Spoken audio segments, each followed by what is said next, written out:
Hi everyone, and welcome to another Flight Deck to Sim review. If you're new to the channel, I'm a 737 captain, and my streams and videos are all about using my experience to provide useful content to help enhance your flight simulation experience.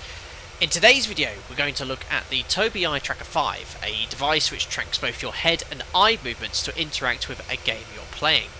Now, this video is completely unsponsored. I purchased the eye tracker myself. I've been looking for something that gives me the ability to pan and move my head around in a desktop flight simulator for quite some time, and after reading about the Tobii Eye Tracker, I thought I'd give it a go myself. Now, this video isn't a Tobii Eye Tracker configuration or setup guide. There's lots of guidance already available on YouTube for that. This video is just me telling you the pros and cons of the eye tracking tool and why you might want to consider using it for your desktop simulator as well.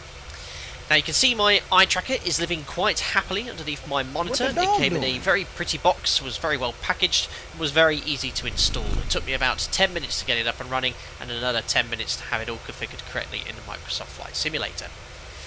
Now, to test out the Tobii Eye Tracker, we're here in Glasgow Prestwick, and we're going to fly a visual circuit in the PMDG 737. So, let's jump in. So here we are in the cockpit of the PMDG 737. We're all set up and ready to go for a left-hand visual circuit in Prestwick. Going to climb straight ahead, runway heading to 2,000 feet, engage the autopilot, and just sort of move my eyes and head around so you can see how I'm interacting with the Tobii Eye Tracker.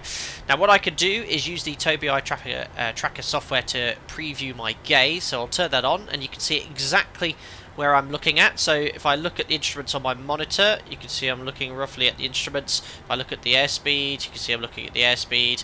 If I look at the flap indicator, the the MCP, the airspeed, you can see how it works. So it's looking at my eye, and incredibly, it looks at what I'm looking at the monitor. How it works, I have absolutely no idea. It's quite clever. Now, what I'm going to do is activate Tobii Eye Tracker in Microsoft Flight Simulator, which you can do in the settings. And there we are. I've now activated it. I've configured it to a button on the control column. There's also a keyboard command too.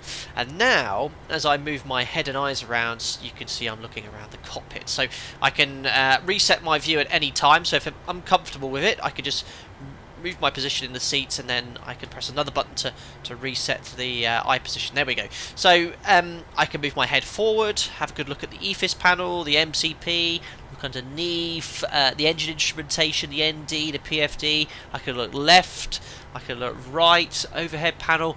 It's really quite incredible how it works. I've never ever seen anything quite like it. What I find a little uncomfortable is if you look left, I have to sort of move my eyes to the right to see the monitor, and vice versa. It's a little disorientating at first, but I am getting used to it. I'm sort of really only using it during critical phases, so takeoff, landing, or looking out the window. If you're using it to sort of set up the aircraft, I wouldn't really recommend it, because obviously as you go to flick a switch, as soon as you move your head, the mouse cursor moves. So, if you're flying GA or a glider where you're enjoying the view, absolutely no problem. But for sort of setting up an aircraft like this, you could just disable it. But it's easily done. You could just click a button on your keyboard or assign a button on your peripheral. Anyway, so let's try and take off using the Tobii Eye Tracker. So we're all ready to go. We'll set about 40% N1. I'll release the parking brake. You can see I'm looking at the thrust increasing there. Add a little bit more thrust. That's all stabilised. I'll push Toga on top of the thrust lever. There we are. Set takeoff thrust. 89.7. Takeoff thrust set. Indications normal. Now looking towards the end of the runway, I can look down at my airspeed rising. It's incredible how it works. Really impressed. There's 80 knots checked, so release the forward pressure. Not that I had any applied because I was too excited with what's going on. Looking at the airspeed alive as well. Looking towards the end of the runway. V1 rotates. Up we go. Maintain centre line with rudder.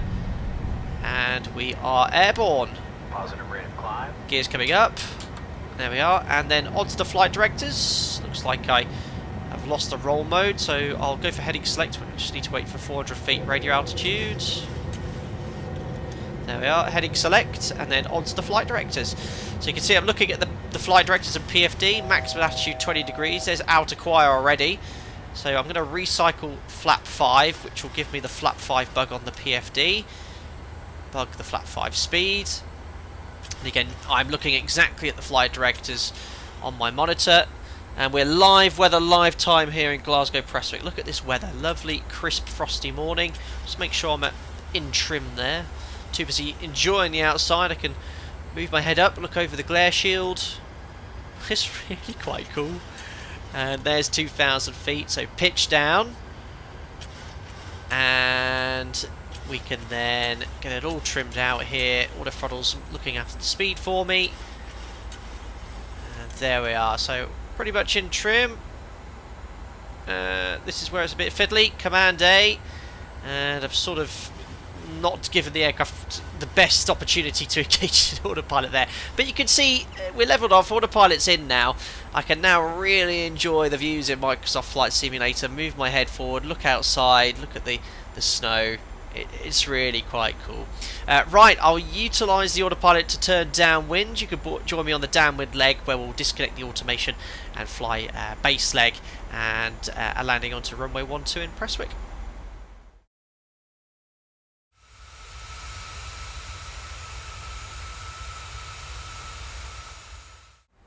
So here we are downwind, ladies and gentlemen, in Prestwick. You can see on the ND the airport down there, and if we look outside you can see Prestwick just off to the left hand side there. Once we're abeam the landing runway, runway 12, we'll start configuring to land, and we'll leave the Tobii eye tracker engaged for the entire period. I've already got the start switches in continuous and the speed brake armed, and we've selected flap 30 for landing, which you can see there in the FMC. So let's disconnect the auto throttle and disconnect the autopilot, turn off the flight directors, and we're just going to wait until we are downwind on runway 12. So just making sure we're nicely in trim. Again, I'm still getting used to the Tobii eye head tracker, trying to concentrate on the PFD and all the instrumentation. There's the runway. We're pretty much abeam landing runway 12, so we'll start the timer. So where is the chronometer? There we go. We'll wait until we're about 30 seconds downwind, and then we'll configure gear down flat 15. So again, I'm looking at the PFD at the moment because I just let my height trickle up 100 feet or so, and there we are in trim. You can see the beautiful countryside of Ayrshire down there. I think Donald Trump has a golf club around here. Don't be rude. Right, almost at 30 seconds, so we'll drop the gear down flap 15 and match the speed. Just take a little bit of thrust there. Landing checklist, so start switches are in continuous, recall checked, speed brake is armed, green lights, landing gear down 3 green, oops, a little bit extended actually the speed brake, and we're just holding on the landing flap. So we'll firstly select flap 25 and we'll match the speed. There should be a flap 25 bug there, but for some reason we don't have one, and we want to do about 500 feet per minute now, and a continuous turn onto base leg. So there you are, the aircraft's descending, and we'll keep the attitude on the horizon. Just take a little bit more thrust off there. As you can see here, looking to the left, you see the coastline. Very cold out there today. Keep the aircraft descending, and we'll keep turning there as well. Now, pilot monitoring will be matching the heading on the MCP, but just for the purposes of this tutorial, I'll just hand fly and continue turning visually in this circuit. I'm a little bit high, so I'm going to select flap 30, match VREF plus 5, keep that turn going round. There's the runway just off to the left hand side, keep turning round there. Just watch my rate of descent, it's a little bit too high, about 1,000 feet per minute, and then we'll roll out on centerline. If you are interested on how to fly a visual circuit accurately in the 737, be sure to check out my PMDG 737 in the old NNGX in FSX on visual circuits. Right, we'll get on to the centerline. Just turned a little bit too early there, but perfectly on glide. Airspeed's good, about 57% I want for flat 30. And now keep the aircraft descending, looking at the runway. You can see I'm exactly looking at the runway. The eye tracker is really quite something, and want to keep the runway roughly in the same point of the windscreen now. Just getting back on the glide slope on localizer. Speed's good, thrust is good, the pitch and power, the PMDG 737 works really well. My rate of descent's a little bit high there, so again, concentrating on the runway. I can move my head up slightly if I wish. There we go. And now just reset that target attitude. Speed's a little bit low. 2 reds, 2 whites. There we are. That picture looks okay. Tad high. Just keep descending now. Watch that rate of descent. No more than 1,000 feet per minute at this stage, ideally. So again, I'm really concentrating outside now, and hopefully you'll see me look towards the end of the runway with the Tobii Eye tracker, and keeping it descending. Speed's a tad high. Just watch that rate of descent again. 3 reds. Still looking at that aiming point, but don't look at the aiming point once you cross the threshold. Look towards the end of the runway. There we are. So looking towards the end of the runway. 30, Check. 20, Close. 10. Hold the attitude. And we're down. Speed brake is up. Reversers are selected. There's reverse thrust increasing. And just keeping on the centre line. 100 knots. There's 80 knots. And there's 60 knots. Cancelling reverse. And manual braking. Ladies and gentlemen, welcome to Prestwick. That was the Tobii Eye tracker and a visual circuit. I think it's awesome. Really like it. It's taking some getting used to. Certainly for configuring switches I wouldn't recommend it, but certainly when you're visually flying, great to be able to crank your head round and see the runway now without having to move the mouse or anything like that. So we can check we're all clear to the right.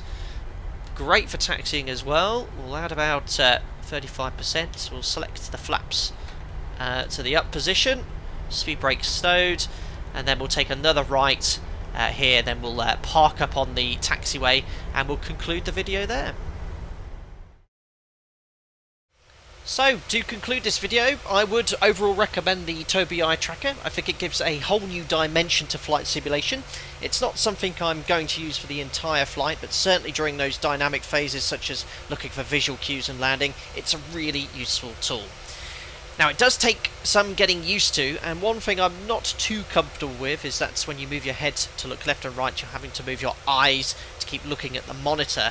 It does feel a little bit unnatural, but overall the system works very well. I feel like I'm sort of getting used to it, having recorded this video and a couple of outtakes as well. So yeah, pretty impressed with how it all works. Love how you can move your head forward and backward in the fly deck as well to see the instrumentation and other features in a bit more detail too. So for me personally, I'm really happy with the purchase. I'll be primarily using it during these critical phases of flight when flying general aviation to enjoy the view outside, and I'll be using it during my live streams in the future.